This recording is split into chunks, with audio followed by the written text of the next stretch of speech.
నమస్తే, welcome to hit TV. ఈ రోజు మనతో పాటు ఉన్నారు ప్రముఖ ఆధ్యాత్మికవేత్త ప్రొఫెసర్ డాక్టర్ ముల్లపూడి సత్యనారాయణ గారు మనతో పాటు ఉన్నారు. వారితో మాట్లాడి అనేక విషయాలు తెలుసుకునే ప్రయత్నం చేద్దాం. నమస్తే గురు. నమస్కారం మా చాందిని. బాగున్నారా గురు? బాగున్నానమ్మా. గురుగారు, 2026 న్యూ ఇయర్ వస్తుంది. మరి ఈ ఇయర్ లో ఎవరెవరికి ఎలా ఉండబోతుంది అంటారు? ఏ ఏ రాశుల వారికి ఎలా ఉండబోతుంది అంటారు?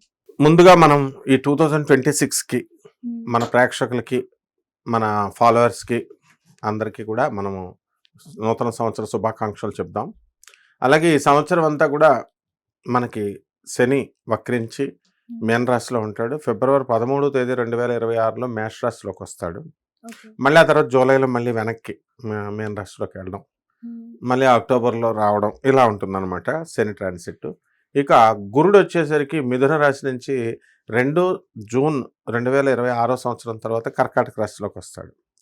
నవంబర్ 25వ తేదీ తర్వాత రాహు కుంభరాశిలో ఉన్నటువంటి రాహు మకరంలోకి, సింహరాశిలో ఉన్నటువంటి రాహువు కర్కాటక రాశిలోకి జరుగుతాయి. ప్రధాన గ్రహాలు ఇవి. అలాగే ఇతర ప్లానెట్స్ని మనం ఆధారంగా చేసుకొని మనం చూసినప్పుడు మేషరాశి వారికి ఏలినాటి శని జరుగుతుంది. ఈ ఏలినాటి శని వల్ల కొన్ని ఇబ్బందులు ఉన్నా కూడా మేషరాశి వారికి బాగుందని మనం చెప్పాలి. అలాగే వృషభ రాశి వారికి ఫిబ్రవరి తర్వాత ఏలినాటి శని తగులుతుంది, కానీ ఫిబ్రవరి వారికి కూడా ఖర్చులు అధికంగా ఉన్నప్పటికీ కూడా వీళ్ళ రాశి కూడా బాగుంది అని చెప్పాలి. అలాగే మిథున రాశిని మనం తీసుకున్నప్పుడు ఈ మిథున రాశి వారికి ఇప్పుడు ప్రస్తుతం బాగుండలేదు. జూన్ 2, 2026 సంవత్సరం వరకు ఆ దాటిన తర్వాత గురు బలము అనేటటువంటిది బాగా పెరుగుతుంది, కాబట్టి అప్పటి నుంచి బాగుంటుంది, మీడియంగా ఉంది అని చెప్పాలి. కర్కాటక రాశికి అష్టమ రాహు ఉన్నాడు. ఆ తర్వాత ఆయన సప్తమంలోకి నవంబర్ 25 దాటిన తర్వాత వస్తాడు, కాబట్టి కర్కాటక రాశి వారి గురువు జన్మంలో ఉన్నాడు, కాబట్టి పెద్దగా బాగాలేదు అని చెప్పాలి. అలాగే సింహరాశి దగ్గరికి వచ్చేసరికి సప్తమంలో ఉన్నటువంటి రాహువు షష్ఠ స్థితిగతులు అవుతాడు నవంబర్ 25 దాటిన తర్వాత. అండ్ అష్టమ స్థానంలో ఉన్నటువంటి రవి మళ్ళీ ఈ యొక్క శని భాగ్యంలోకి ఫిబ్రవరి 13 తర్వాత వస్తాడు, కాబట్టి 2026 సంవత్సరంలో సింహరాశి బాగుందని చెప్పాలి. ఇక కన్యా రాశి వారికి ఎక్స్ట్రాడినరీగా ఉంది. తులారాశి వారి దగ్గరికి వచ్చేసరికి గురువు భాగ్య నుంచి కేంద్ర స్థానంలోకి వచ్చి రాజ్యస్థానంలోకి వచ్చినటువంటి ఈ యొక్క గురుడు మంచి ఫలితాలను ఇస్తాడు. ఇక వృశ్చిక రాశి వారి దగ్గరికి వచ్చేసరికి అర్ధాష్టమ రాహు బాగుపడతాడు నవంబర్ 25, 2026 సంవత్సరం తర్వాత. శని మాత్రం అలాగే ఉంటాడు, కాబట్టి బాగాలేదని చెప్పాలి. అష్టమ గురుడు ఉంటాడు. 2 జూన్ 2026 సంవత్సరం తర్వాత భాగ్యంలోకి వస్తాడు. ఇకపోతే మనకి ఈ యొక్క ధనుస్సు రాశి ఇప్పుడు ప్రజెంట్ బాగాలేదు. సప్తమ స్థితిగతుడైనటువంటి గురుగ్రహం ఇంకా బలం పొందాలి, యావరేజ్గా ఉంది అని మనం చెప్పాలి. మకర రాశి దగ్గరకు వచ్చేసరికి బాగుంది. భర్తలకు కావాల్సినటువంటి ట్రాన్స్ఫర్లు, వీళ్ళకి కావాల్సిన ట్రాన్స్ఫర్లు, కోరుకున్న చోటుకు ఉద్యోగాలు ఇవి బాగున్నాయి. కుంభరాశి ఏలినాటి శని జరుగుతుంది. జూన్ 2, 2025 సంవత్సరం దాకా బాగుంటుంది. ఆ తర్వాత నుంచి షష్ఠ స్థితిగతుడు అవుతున్నాడు, కాబట్టి మీకు గురుగ్రహం ఈ యొక్క కుంభరాశికి మీడియంగా ఉంది అని చెప్పాలి. మీనరాశికి బాగుంటుంది. ఏలినాటి శని జరుగుతున్నా సరే 2 జూన్ 2026 సంవత్సరం నుంచి బ్రహ్మాండంగా ఉంది, పంచమ స్థితిగతుడు అవుతున్నాడు అని చెప్పాలి. గురువు గారు, ఈ 2026లో వృషభ రాశి వారికి ఎలా ఉండబోతుంది అంటారు? వృషభ రాశి వారికి 2026 సంవత్సరంలో అత్యద్భుతంగా ఉండబోతుందమ్మా. కానీ ఒక స్త్రీ వలన ఇబ్బంది ఉంటుంది. ఎప్పుడు వృషభ రాశి వాళ్ళకి ఎప్పుడు కూడా స్త్రీల చేతిలో మోసపోవడం, మినిమం ఒక్కళ్ళతో అయినా మోసపోతారు. మొన్న ఒక ఫోన్ వచ్చింది నాకు, మనం చెప్పాం ఒక వీడియోలో 50 సంవత్సరాల తర్వాత కామశక్తి తగ్గిపోద్ది అని.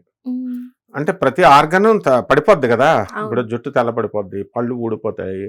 అలా అతనికి నిజంగానే అలా జరిగిందంట. గురుగారు, మరి ఏంటి నా పరిస్థితి, ఇంకెందుకురా నువ్వు చక్కగా దైవ ధ్యానంలోకి వెళ్ళంటే అలా ఎలా కుదురుతుంది గురుగారు అంటున్నాడు. అంటే వృషభ రాశి వాళ్ళకి 7.5 సంవత్సరాల పాటు బ్రహ్మాండంగా ఉంటుంది, అయినా సరే తృప్తి ఉండాలి వీళ్ళకి. కానీ స్త్రీ వల్ల మాత్రం మోసపోవడం గ్యారంటీ, అందులో డౌట్ లేదు. ఆదాయాలు అంటే ఆదాయాలు విపరీతంగా పెరుగుతాయి, అప్పులు ఇచ్చేస్తారు వీళ్ళు. ఓకే, వసూలు చేసుకోవడం రాదు. అండ్ స్త్రీల దగ్గరికి వెళ్ళి వసూలు చేయడానికి గట్టిగా మాట్లాడితే వాళ్ళు పోలీస్ కేసులు పెడతారు, అందులో డౌట్ లేదు. అలా ఈ సంవత్సరంలో 2026 సంవత్సరంలో వృషభ రాశి వాళ్ళు ఫేసింగ్ అవడానికి అవకాశాలు ఉన్నాయి. బంధుప్రీతి బాగా పెరిగిపోతుంది. అక్కయ్యల్ని, చెల్లాయిల్ని, తల్లిదండ్రుల్ని, వీళ్ళందరినీ, తల్లుల్ని, వీళ్ళందరినీ తెచ్చుకుంటారు. అండ్ భార్యకి అది ఇష్టం ఉండదు. ఓకే. అందుకని భార్య రోజు ఘర్షణ, ఈ విధంగా మనశ్శాంతి అనేటటువంటిది ఉండదు వృషభ రాశి వాళ్ళకి. అలాగే అంటే గోచార రీత్యా మనం కామన్ ప్లాట్ఫామ్ మీద చెప్తున్నాం కాబట్టి కొన్ని లక్షణాలు కలుస్తాయి. వ్యక్తిగత జాతకాలు చూడాలంటే వాళ్ళ పర్సనల్ డేట్ ఆఫ్ బర్త్ చూస్తే అవి డిఫరెంట్ ఉంటాయి అనమాట. అది పూర్తిగా తెలుస్తుంది వాళ్ళకి ఎప్పుడు ఉద్యోగం వస్తుంది ఇది అని. అలాగే వృషభ రాశి వాళ్ళకి అందరికీ కూడా ప్రభుత్వ ఉద్యోగాలు రావడానికి అవకాశాలు ఉన్నాయి. అలాగే క్యాంపస్ ఇంటర్వ్యూల్లో సెలెక్ట్ అవ్వడానికి కూడా అవకాశాలు ఉన్నాయి. విద్యార్థులు కూడా బాగా చదువుతారు. ఎప్పుడు జూన్ 2వ తేదీ 2026 సంవత్సరం వరకు. ఆ తర్వాత చదువు నుంచి డిస్ట్రాక్షన్స్ ఏర్పడడానికి అవకాశాలు ఉంటాయి. ఆ విధంగా టీచర్నే లవ్ చేసినటువంటి స్టూడెంట్స్ వృషభ రాశిలో ఉంటారు. పేపర్లో చదువుతుంటాం కదా, మహానుభావులు. అలాగే వాళ్ళు పాపం చాలా మంది వీళ్ళు తెలియక అనమాట, అంటే కామాతురాణం నలజ్జాన భయం అంటే ఈ యొక్క కలియుగములో ఏమవుతుందంటే డిటీరియరేట్ అయిపోతాయి వాల్యూస్. అది స్టార్టింగ్ ఎవరి నుంచి అవుతుంది అంటే వృషభ రాశి నుంచే అవుతుంది. వృషభ రాశి అంటే ఎద్దు, శుక్రుడు అధిపతి. శుక్రుడు అధిపతి అయినప్పుడు ఏంటి, ప్రేమ కావాలి వీళ్ళకి. ప్రేమ ప్రేమ ప్రేమ అని బోల్తా పెడతారు అనమాట. నిజమైన ఇది కామం అని తెలియదు వాళ్ళకి. నిజమైన ప్రేమ కృష్ణ రాధాకృష్ణులకే ఉంటుంది. అలాగే పిల్లలు సంతానం లేనటువంటి వాళ్ళకి సంతానం కలుగుతారు. IVF, డిఫరెంట్ సరోగసీ, ఇలాంటి డిఫరెంట్ మెథడ్స్ వల్ల. అలాగే టీచర్ల యొక్క బ్లెస్సింగ్స్ వీళ్ళకి చాలా అవసరం. గురువు యొక్క బ్లెస్సింగ్స్ చాలా అవసరం వృషభ రాశి వారికి ఎప్పుడు కూడా. వీళ్ళు ఆ యొక్క ఉపాధ్యాయులు చిన్నప్పుడు చెప్పిన మాట ఎవరు వినరు, కానీ ఈ వృషభ రాశి వాళ్ళు ఎక్కువ వినకుండా ఉండడం వల్ల వీళ్ళు కొన్ని ఇబ్బందులు పడతారు. తల్లిదండ్రులు చెప్పిన మాట వినరు. అదే ఇప్పుడు క్యారీ ఫార్వర్డ్ అవుతుంది. వీళ్ళ పిల్లలు కూడా వీళ్ళ మాటలు వినరు. కర్మ ఎవరు, వృషభ రాశి. మనం చేసినటువంటి మన కర్మే మన పిల్లల రూపంలో కనబడుతుంది. అందుకే వాడు చెప్పిన మాట ఏంటో, మనం మంచి పని చేస్తే, మంచి కర్మలు చేస్తే మన కర్మ వాడు వింటాడు తల్లిదండ్రుల మాట. మనం చెడ్డ కర్మలు చేస్తున్నాం అనుకో, వాడు వింటాడు చెప్పిన మాట. మన కర్మే కొడుకుగా కూతురుగా పుడతారు. ఇది ఆ విషయాన్ని జాగ్రత్తగా అర్థం చేసుకోవాలి. నెక్స్ట్, నాన్ వెజిటేరియన్ ఫుడ్ వీళ్ళు తినకూడదు. రైతులు బ్రహ్మాండంగా పండిస్తారు. చేసేటటువంటి ఉద్యోగాల దగ్గర చిన్న చిన్న స్వల్ప ఇవి రావడానికి, మనస్పర్ధలు రావడానికి అవకాశాలు ఉంటాయి. అలాగే హెయిర్ లైన్ ఫ్రాక్చర్స్ అవడానికి అవకాశాలు ఉంటాయి. యాక్సిడెంట్ కూడా అవడానికి అవకాశాలు ఉంటాయి. వృషభ రాశి వారికి జాగ్రత్తగా ఉండాలా. గురుగారు, వీళ్ళు నాన్ వెజిటేరియన్ తినకుండా ఎలా ఉండగలుగుతారు అంటారు? ఉండాలి ప్రాక్టీస్. కొన్ని రోజులు, ఒక 41 రోజులు ప్రాక్టీస్, ఏదో పూజ పునఃహరణ అవి కనుక తినకుండా తింటే కనుక వీళ్ళకి అదృష్టం తగ్గిపోద్ది. అంటే 100 రూపాయలు వచ్చే చోట 60 రూపాయలు వస్తాయి. అందువల్ల డబ్బు కావాలా, ఇది విలాసాలు కావాలా. ఆ తర్వాత ఈ యొక్క వృషభ రాశి వారికి కొంతమంది పిచ్చోళ్ళు పరిచయం అవడానికి అవకాశాలు ఉంటాయి.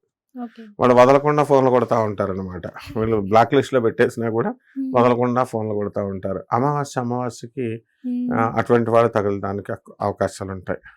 అందరూ కూడా ఈ వృషభ రాశి వాళ్ళకి అందరికీ కూడా కన్నయ్యలాగా కన్నయ్య అని పిలిచేటటువంటి చక్కగా మాతాజీలు పరిచయం అవుతా ఉంటారు, కన్నయ్యలు. అలాగే ఈ యొక్క వృషభ రాశి వారికి అందరికి కూడా కోల్డ్ స్టోరేజ్ బిజినెస్లు, చేపల రొయ్యల బిజినెస్లు బాగుంటాయి. తర్వాత వీళ్ళు పబ్స్, రెస్టారెంట్స్కి వెళ్ళేటటువంటి వాళ్ళు కాస్త దేవాలయాలు ఇవి కూడా తిరుగుతారు. తర్వాత లివింగ్ ఇన్ రిలేషన్స్. ఇప్పుడు పెళ్ళై ఉన్నాడు ఒకడు, వాడు పెళ్ళై వాడి సంసారం వాడు చేసుకుంటున్నాడు, పిల్లలు పుట్టారు. ఏమిట్రా డౌట్లు అడగండి రా అంటే, వీడు ఎవరన్నా డౌట్లు అడగండి అని మనల్ని నెంబర్ పెడితే, గురుగారు కోలివింగ్ మీద మీరు చెప్పారు, కోలివింగ్ హాస్టల్ ఎక్కడుందండి ఇక్కడ అని అడుగుతున్నాడు. అందువల్ల ఇలాంటి అన్ని కూడా పోవాలంటే, అరే పెళ్ళయింది కదరా నీకు, పెళ్ళయింది కదా, నీకు పిల్లలు ఉన్నారు కదా, మోక్షం వద్దా ఇంకా నీకు, ఇంక సంసారమేనా అంటే ఏమంటున్నాడు తెలుసా, సంసారం చేస్తే మోక్షం రాదని ఏ గురువు గారు చెప్పారు అంటే, ప్రభుపాదుల వారు చెప్పారు కదరా ఇస్కాన్ గురువు గారు అని అంటే, ప్రభుపాదుల వారికి ఏంటి మోక్షం వస్తుందని చెప్పారుగా, కోలివింగ్కి వెళ్ళినా అంటున్నాడు. నీకే కాదురా ఆయనకు కూడా రాదంటే, అంత పెద్ద మహాగురువుకే రాదా అంటున్నాడు. అంటే వీళ్ళందరికీ కూడా ఏంటంటే కలి ప్రభావం, కలి వల్ల మొత్తం మనుషులు మారిపోతున్నారు, ఇంకా డిటెరిరేట్ అయిపోతున్నారు. ఇది కాపాడుకోవాలి మనం. కాబట్టి కొన్ని పరిహారాలు చేసుకోవాలి. ఎలాంటి పరిహారాలు చేసుకుంటే కొంచెం బెటర్ అయ్యే ఛాన్స్ పరిహారాలు ఏముంటాయమ్మా, దేవాలయాల చుట్టూ తిరగడం, చెట్ల చుట్టూ తిరగడం. హిందూ మతం చాలా ఈజీ, దేవుడు అంటే చాలా ఇది కదా. అందువల్ల రావి చెట్టు చుట్టూ ప్రదక్షిణాలు చేసుకోవాలి. రావి చెట్టుకి 108 సార్లు ఓం శనేశ్వరాయ నమః అంటూ చేసుకోవాలి. అలాగే మేడి చెట్టు చుట్టూ తిరుగుతూ ఓం దత్తగురవే నమః, ఓం దత్తాత్రేయాయ నమః అంటూ 108 ప్రదక్షిణాలు గురువారం నాడు చేసుకోవాలి. ఆ తర్వాత శుభ్రంగా గురుదత్త చరిత్ర చదవాలి. తర్వాత చక్కగా ఈ యొక్క పారాయణ చేసుకుంటే ఇంకా మంచిది, గురు చరిత్ర పారాయణం.